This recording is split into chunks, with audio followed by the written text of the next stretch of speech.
मुंबई, एक ऐसा शहर जो कभी नहीं सोता, है ना? पर इसी शहर के एक कोने में एक बिल्डिंग है जहां रातें मानो कभी खत्म ही नहीं होती। नाम है इसका छाया निवास। और कहते हैं इसकी दीवारें खामोश नहीं हैं, वो राज छुपाती हैं। कहानी शुरू होती है एक अंधेरी रात से। एक नया नवेला जोड़ा अपने नए लेकिन सुनसान से घर के दरवाजे पर खड़ा है। तभी अंधेरे से एक परछाई निकलती है, एक बूढ़ी औरत, और उसकी कांपती हुई आवाज हवा में एक चेतावनी घोल देती है। तीसरे पहर, कोई आता है। मिलिए आकाश और रिया से। आकाश 25 साल का एक सॉफ्टवेयर इंजीनियर, इन सब भूत प्रेत की बातों पर जरा भी यकीन नहीं करता। और ये है रिया, 23 साल की पत्रकार, जिसके मन में पहले से ही एक अजीब सी घबराहट है। और इन्होंने अभी अभी कदम रखा है छाया निवास में। बिल्डिंग के सामने का माहौल बड़ा अजीब था। चारों तरफ अंधेरा और एक भयानक सन्नाटा। बस एक ट्यूबलाइट थी जो टिमटिमा रही थी और उसकी रोशनी दीवारों से उखड़ते प्लास्टर पर पड़ रही थी। गेट के पास एक सूखा पेड़ खड़ा था, एकदम किसी कंकाल की तरह। उनकी खुद की परछाइयां तक दीवारों पर नाचकर उन्हें डरा रही थीं, और दूर से कुत्तों के भौंकने की आवाज उस खामोशी को और भी भयानक बना रही थी। तभी गेट के पास के अंधेरे से वो बूढ़ी औरत निकली, कमर झुकी हुई, आंखें अंदर धसी हुई, जो सीधे आकाश को घूर रही थी।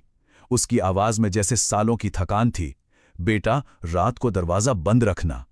इससे पहले कि आकाश कुछ पूछ पाता, वो वापस उसी अंधेरे में गायब हो गई, जैसे कभी थी ही नहीं। तो पहला हिस्सा है दीवारों की कानाफूसी। पहली ही रात थी और घर अपनी खामोशी तोड़ने वाला था। Flat number 303। चांद की रोशनी खिड़की से अंदर आ रही थी और हवा में धूल के कण नाच रहे थे। और फिर उस खामोशी को एक ऐसी आवाज ने तोड़ा जिसकी वहां कोई उम्मीद नहीं कर सकता था। रिया ने घबराकर आकाश को हिलाया। सुना तुमने? एक बच्ची रो रही है। आकाश ने नींद में बस इतना कहा, तुम्हारा वहम है, सो जाओ। लेकिन रिया की आंखों से तो अब नींद जैसे उड़ ही चुकी थी। और तभी उसने कुछ ऐसा देखा जिससे उसकी रूह कांप गई। दरवाजे के पास की दीवार पर एक छोटी बच्ची का साया बस एक पल के लिए उभरा और फिर गायब। अगली शाम आकाश ऑफिस में था और रिया घर पर अकेली। दिन तो जैसे तैसे कट गया, पर जैसे जैसे रात गहरा रही थी, रिया का डर भी गहराता जा रहा था, और वो सच साबित होने वाला था। सोने से पहले रिया बाथरूम गई। गर्म पानी से आईने पर भाप जम गई थी। उसने जैसे ही उसे साफ करने के लिए हाथ बढ़ाया, उसकी सांसें अटक गईं। शीशे पर अंदर की तरफ से लिखा था, बाहर निकलो। वो कुछ सोच समझ पाती कि बाथरूम का दरवाजा एक जोरदार धड़ाम की आवाज के साथ बंद हो गया। अब आता है दूसरा हिस्सा, तीसरे पहर का आतंक। अब तक तो सिर्फ फुसफुसाहटें थीं, लेकिन अब वक्त था आमने सामने के डर का। घड़ी की सुइयां ठीक 3 पर आकर रुक गईं। रात का तीसरा पहर। ये वही वक्त था जिसके बारे में उस बूढ़ी औरत ने चेतावनी दी थी। आकाश और रिया उस वक्त गहरी नींद में थे। और अचानक दरवाजे की घंटी बज उठी। Ding dong. उस मुर्दा खामोशी में ये आवाज किसी धमाके से कम नहीं थी। दोनों हड़बड़ाकर उठ बैठे। घंटी एक बार फिर बजी, ज्यादा जोर से। आकाश डरते डरते दरवाजे की तरफ बढ़ा। उसने पीप होल से बाहर झांक कर देखा। गलियारा एकदम खाली था। बस एक पीली सी लाइट टिमटिमा रही थी। वहां कोई भी नहीं था। उसने पलटकर रिया से कहा, कोई नहीं है। पर मन की तसल्ली के लिए उसने एक बार फिर पीप होल से झांका, और इस बार उसके सामने बस एक आंख थी, खून से लाल, फैली हुई, जो सीधा उसे ही घूर रही थी। आकाश चीख मारकर पीछे गिर पड़ा। तीसरा हिस्सा, अतीत से एक आवाज। हर राज के पीछे एक कहानी छुपी होती है। अगली सुबह डरे सहमे वो बिल्डिंग के सेक्रेटरी के पास पहुंचे। उसने जो बताया वो और भी डरावना था। सालों पहले इसी फ्लैट में एक माँ बेटी रहती थीं। एक दिन बेटी अचानक लापता हो गई, और कुछ ही दिनों बाद माँ ने भी गम में दम तोड़ दिया। रिया ने फ्लैट की पुरानी अलमारी को खंगालना शुरू किया। उसे एक बक्सा मिला जो धूल से अटा पड़ा था।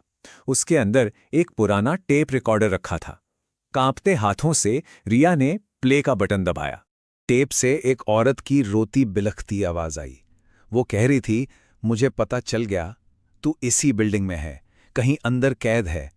और फिर अचानक एक दिल दहला देने वाली चीख गूंजी, वो अंदर है, वो यहीं अंदर है। चौथा हिस्सा, बेसमेंट के राज। कहते हैं ना, सच्चाई अक्सर अंधेरी गहराइयों में ही दबी मिलती है। रिया ने पुराने अखबारों को खंगालना शुरू किया। उसे 10 साल पुरानी एक खबर मिली। हेडलाइन थी, बिल्डिंग के बेसमेंट से मिली बच्ची की हड्डियां। अब वो जानती थी कि जवाब कहाँ छिपा है। वो दोनों बेसमेंट का भारी जंग लगा दरवाजा खोलकर नीचे उतरे। अंदर सीलन की बदबू, मकड़ी के जाले और ठीक बीच में एक पुरानी पीतल की कुर्सी रखी थी। उस पर जंग लगी बेड़ियां थीं। ये मंजर किसी के भी होश उड़ाने के लिए काफी था। तभी उनकी टॉर्च की रोशनी सामने दीवार पर पड़ी, जहां खून से लिखा था, पापा ने मुझे यहीं छोड़ा था। इससे पहले कि वो कुछ समझ पाते, बेसमेंट का भारी दरवाजा एक जोरदार आवाज के साथ बंद हो गया। वो अंदर फंस चुके थे। 5वां हिस्सा, पिता के पाप। अब वक्त था पर्दा उठने का। तभी कमरे के एक कोने से एक नीली रोशनी उभरी।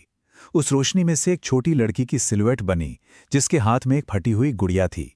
उस लड़की की ठंडी, बेजान आवाज बेसमेंट में गूंजी, तुमने नहीं मारा, लेकिन तुम्हारे जैसे किसी ने मारा। ये सुनते ही रिया के दिमाग में जैसे बिजली कौंधी।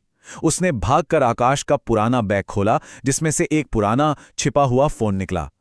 उस फोन में पुराने वीडियो और एक डायरी थी, और राज खुल चुका था। 12 साल पहले आकाश के पिता ने ही उस बच्ची को इसी बेसमेंट में कैद करके मार डाला था, और एक 13 साल का आकाश सब कुछ चुपचाप देखता रहा। वो एक मूक गवाह था इस भयानक जुर्म का। कातिल यानी पिता अब इस दुनिया में नहीं था, तो अब बारी किसकी थी? गवाह की, यानी बेटे की। सच सामने आते ही आकाश पागलों की तरह हंसने लगा, अपना गुनाह कबूल करते हुए। वो समझ चुका था कि अब उसकी सजा तय हो चुकी है। अंधेरे में उस बच्ची की आवाज आकाश के कानों में फुसफुसाई, तुम्हारे पिता तो मर चुके, अब किसकी बारी है? और यह सवाल सिर्फ आकाश के लिए नहीं था, बल्कि उस हर खामोशी के लिए था जिसने एक मासूम की जान ले ली थी।